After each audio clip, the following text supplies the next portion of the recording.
United to Everton.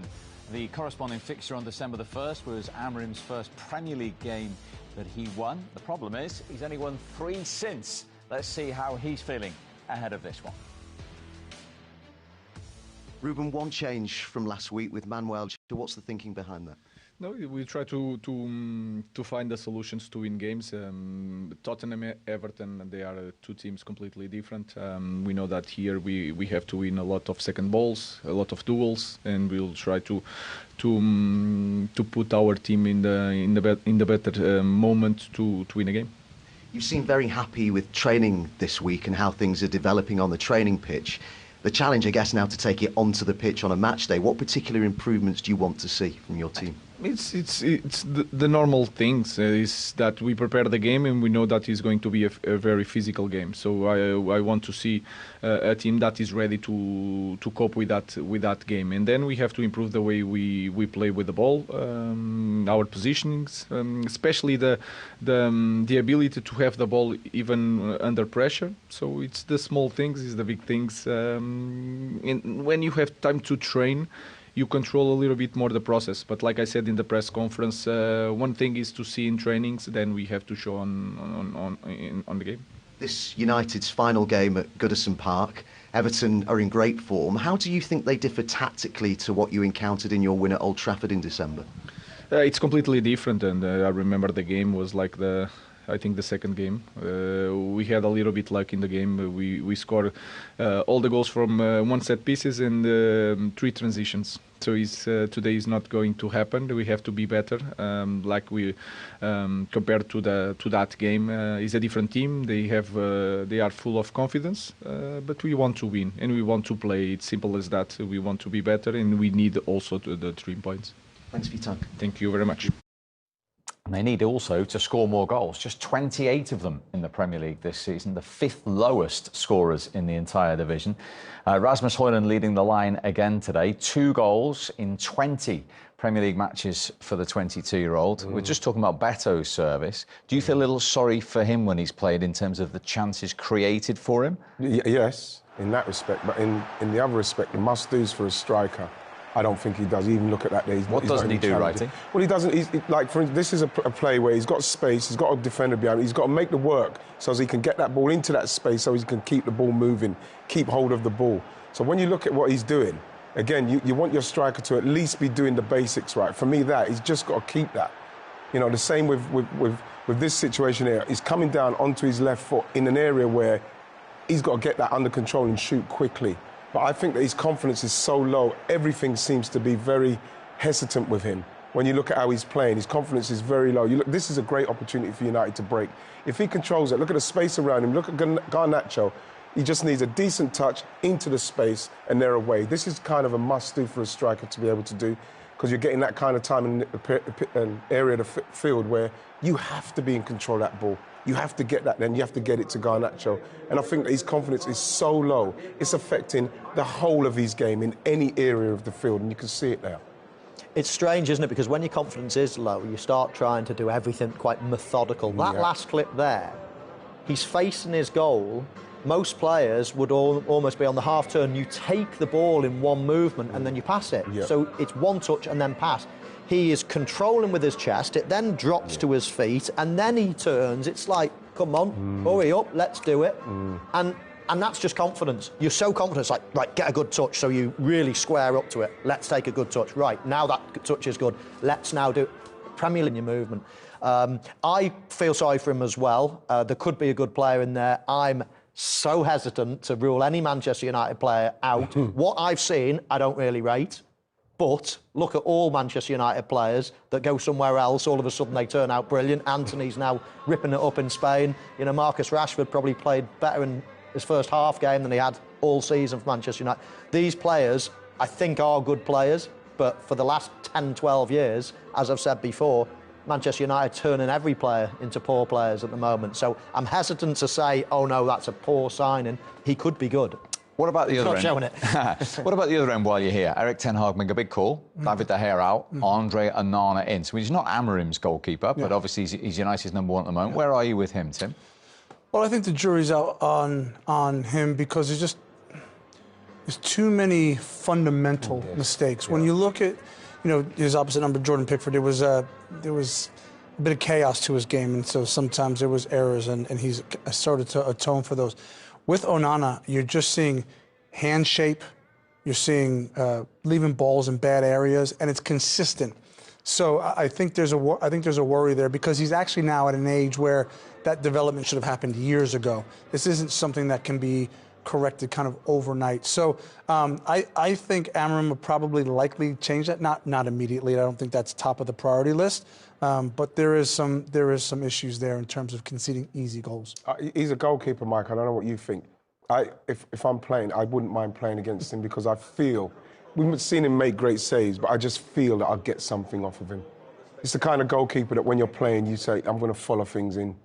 I'm going to follow things in today because I might get something off of him. That's the mindset I am thinking about Onana. I feel at some stage he's going to do something that's going to cost them. It just feels incredible, doesn't it? They had a perfectly good goalkeeper in David De Gea. They get rid of him. He's gone and doing well as well. And then they go and spend a fortune. And are they? Yeah, another one that's Fiorentina. Well. And that sort of surmises what Manchester United have been like over the last few years. You get rid of one that's been the player of the year for 4 years, for 4 years or something. In the game, if that's the angle that the referee's being given, then I don't blame the referee for saying, no, that doesn't look like.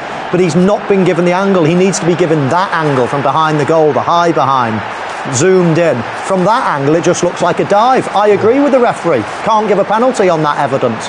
The VAR has let the referee down, in my opinion, there. He's not given him all the various angles that you need to form a full opinion of whether that's a foul or not. He's given him one angle across the 18-yard box and given it him about 10 times. Yeah. You can see that after one replay. Yeah. Show the whole lot. Give them the 3, 4, 5 angles that we've got hundreds. This one's the only one he needs, Mike. This is the only one he needs, and it's the only one he doesn't get.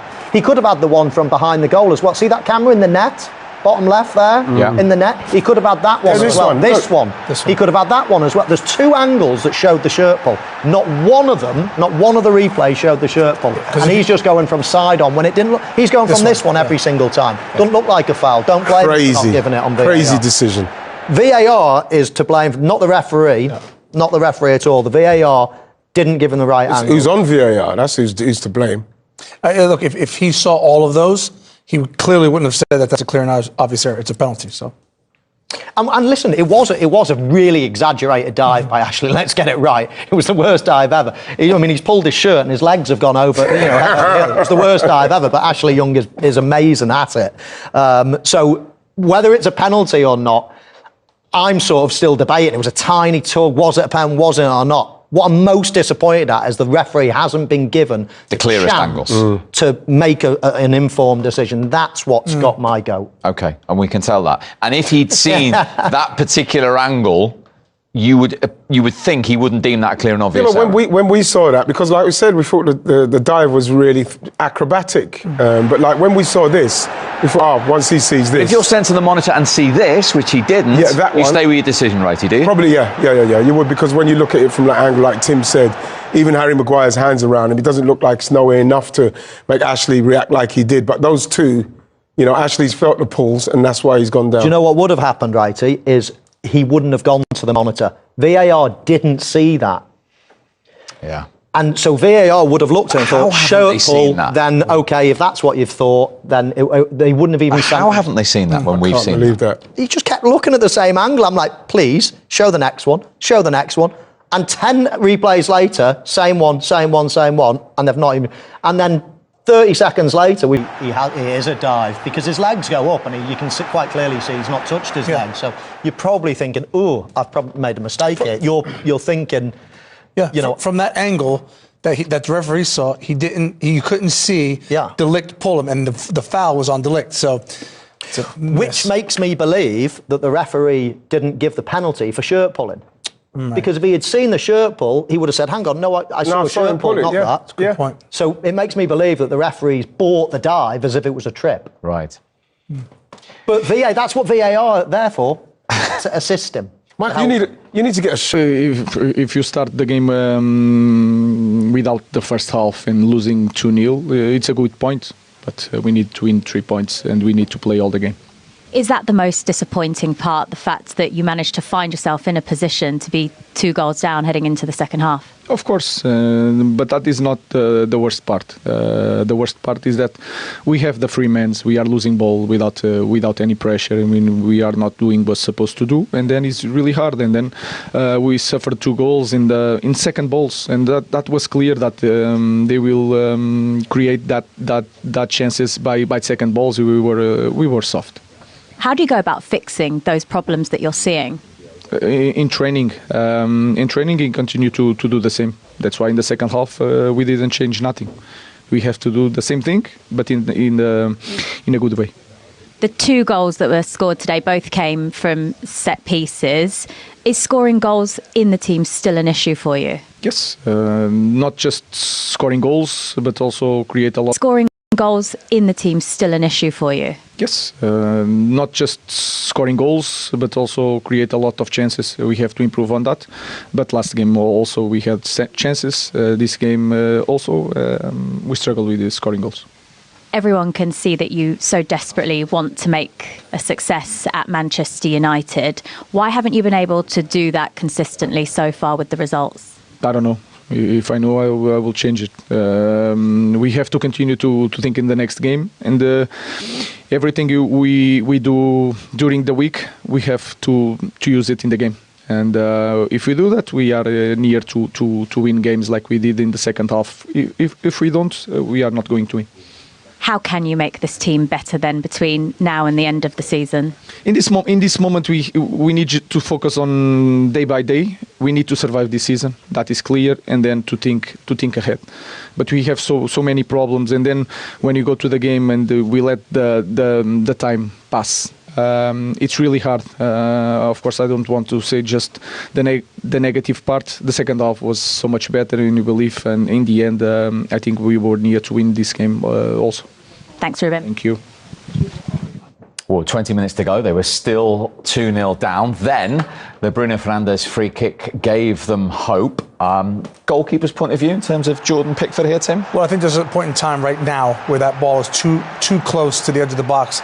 If he goes up and over the wall, you put your hand up. You have to stay on your side of the goal when it's that close. Those guys in the wall, I think there's Branthwaite, Beto and someone else of real height. I think you've just got to take your chance. They're going to jump.